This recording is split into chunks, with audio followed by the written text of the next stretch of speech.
Nós somos aquilo que fazemos repetidamente. A excelência, portanto, é um hábito e não um ato. Essa é uma das famosas frases de Aristóteles, dita há mais de 2000 anos. Ela faz sentido para vocês? Aristóteles quis dizer que aquilo que nós somos, aquilo que alcançamos e ainda alcançaremos, é fruto das nossas ações diárias. Aquilo que fazemos repetidamente, todos os dias.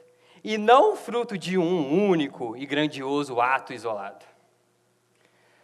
Mas então, se algo dito há mais de 2000 anos ainda faz sentido para vocês, está claro de que funciona. Por isso hoje eu quero mostrá-los o poder dos hábitos, dos mini-hábitos, como eles podem ser benéficos na sua vida, principalmente a longo prazo. E eu quero te provar matematicamente que se você for 1% melhor todos os dias durante um ano, no final desses 365 dias, você vai ser 37 vezes melhor. E isso vale para qualquer área da sua vida. Então, para isso, eu preciso apresentá-los ao Dave Brailsford, o homem responsável por mudar o rumo, o destino da seleção britânica de ciclismo. Uma seleção que vivia quase 100 anos de mediocridade. Desde 1908, os britânicos tinham vencido apenas um ouro olímpico no ciclismo e nunca tinham sido campeões do maior torneio de ciclismo do mundo, que se chama Tour de France.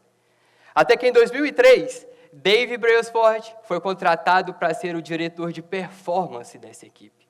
E foi aí que tudo começou a mudar. Mas qual era a diferença do Dave para os antigos treinadores? O Dave seguia fielmente uma filosofia que ele chamava de agregação de ganhos marginais. Uma filosofia que procurava ser 1% melhor em absolutamente tudo que eles faziam. E quando eu digo absolutamente tudo, era tudo mesmo. O próprio Dave disse que a ideia da filosofia surgiu da ideia de dividir, de separar cada ação que compunha o ato de andar de bicicleta, tentar ser só 1% melhor em cada uma dessas ações. E quando você unisse tudo, o resultado seria excepcional. Então, de início, Dave e sua equipe começaram fazendo alguns ajustes que já eram comuns, já eram esperados para qualquer equipe profissional de ciclismo.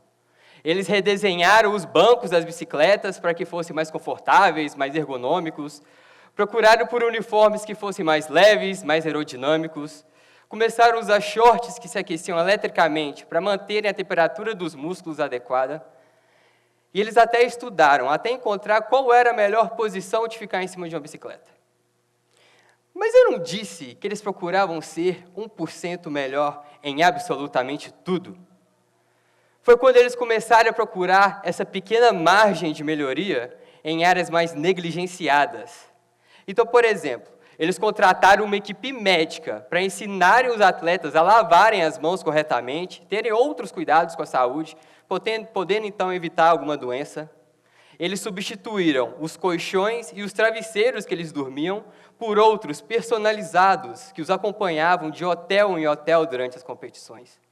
Eles alteraram o local onde eles estacionavam o ônibus de forma que eles tivessem que andar menos antes e depois das competições.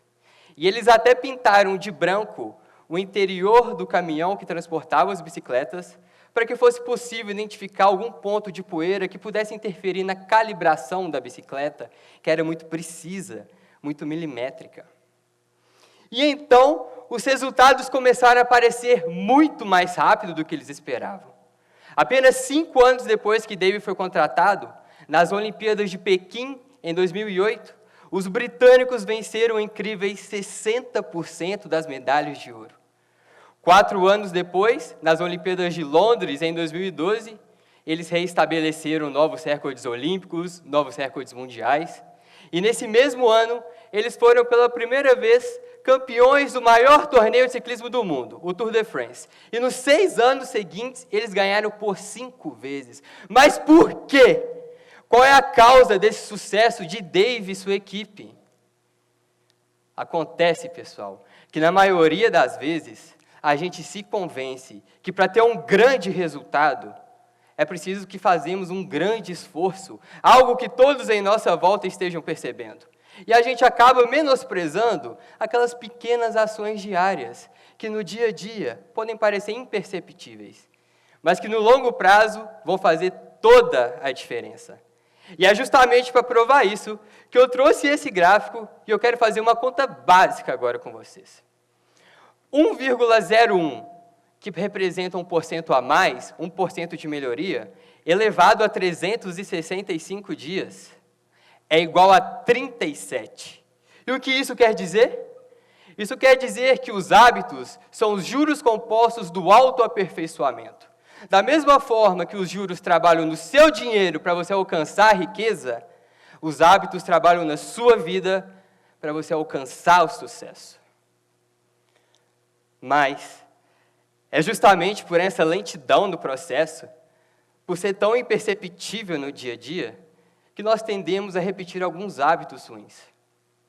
Então, se você fura a dieta hoje, come sanduíche, bebe refrigerante, é óbvio que o resultado não vai refletir na balança hoje. Mas é justamente a repetição desses hábitos ruins que vão te levar a ter problemas no futuro. E é por isso que se você for 1% pior todos os dias, durante um ano, você vai tender quase a zero.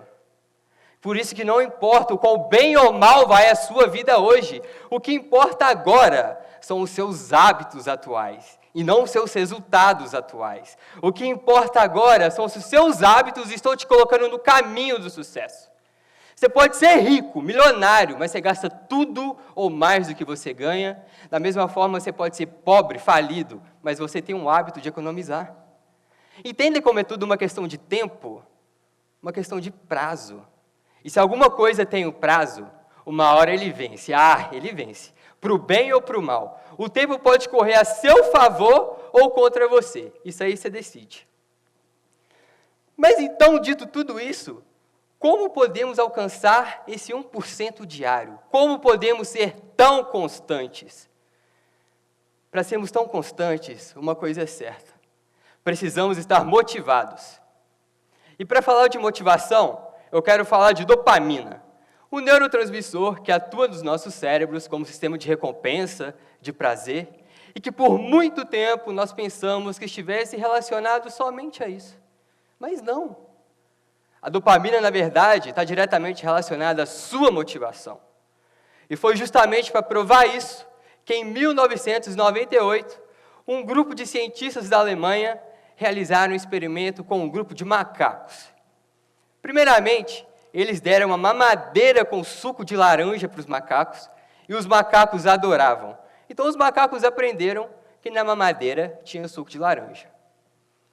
Na segunda etapa, eles adicionaram um botão, e ensinaram aos macacos que eles deveriam apertar esse botão 10 vezes para que eles pudessem ganhar a mamadeira. E no terceiro momento, eles adicionaram uma luz ao teto. E ensinaram aos macacos que eles só poderiam apertar o botão quando essa luz acendesse. Então, a luz tinha que acender, o macaco apertava o botão para ele finalmente ganhar a recompensa. Depois de tudo isso, eles resolveram adicionar alguns eletrodos ao corpo do macaco para poderem medir em qual desses 3 momentos se tinha um pico de dopamina. E o que eles esperavam, talvez seja o que você está pensando agora. Que o pico de dopamina se dava lá quando ele ganhava recompensa, quando ele sentia prazer. Mas não! O pico de dopamina se dava quando a luz acendia no teto, quando o macaco tinha um gatilho, tinha um sinal, quando ele sabia que se ele trabalhasse, ele teria a recompensa. Estão vendo como a dopamina está relacionada à sua motivação? E é por isso que você tem que ter essas 3 etapas muito bem definidas na sua vida. Qual que é a luz da sua vida? Qual que é o seu sinal, o seu gatilho? O que te leva a trabalhar? O que te leva a apertar o botão? É o desejo de dar uma vida melhor para sua família? É a carreira dos sonhos, trabalho dos sonhos, viagem dos sonhos? Eu estou de frente para várias luzes da minha vida aqui agora. Talvez você seja a luz na vida de alguém. A segunda etapa, o esforço, o botão, esse é mais fácil. Eu sei que todo mundo aqui está trabalhando, está estudando. Tem alguém aqui sem fazer nada? Não é possível. E o terceiro, e melhor, a recompensa. Qual é o seu suco? Por que você está apertando o botão? Você está se esforçando por quê? Sabe por quê que isso tem que estar muito bem definido na sua vida? Algumas vezes, durante esse experimento, depois que o macaco teve o sinal, se esforçou apertando o botão, ao invés dos cientistas entregarem uma mamadeira com suco, eles entregaram uma mamadeira com água. E eles perceberam que, nesse momento, o nível de dopamina do macaco inibia, ficava abaixo do basal, o macaco ficava triste, ficava frustrado. E é por isso que é importante que você alinhe expectativa para tudo na sua vida. Depois de você se esforçar tanto, o que está te esperando? É suco ou é água?